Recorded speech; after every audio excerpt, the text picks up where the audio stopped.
In mathematics, scalar is a numeric value or number like 0, 10, 90, 6500, etc. Not necessarily it should be an integer only.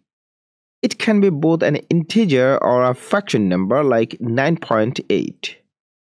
And a vector in math is an array, a single dimension array, just like a single dimension array in list in Python.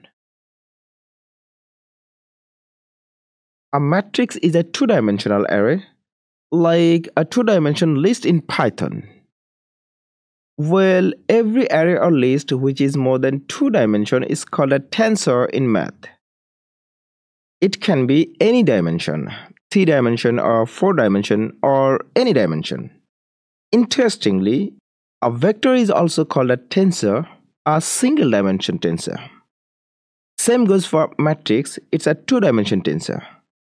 So, if we see a simple numeric value outside of any list or array, it's a scalar.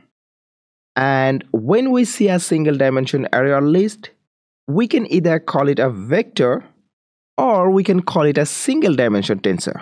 Both are correct. In the same way, when we see two-dimension array or list, we can either call it a matrix or a two-dimension tensor. But when we see any array or list which is higher than 2 dimensions, we call it tensor. Only a tensor, nothing else. Let's get into coding in our next lecture and start creating scalar, vector, matrix and tensors in Tensorflow.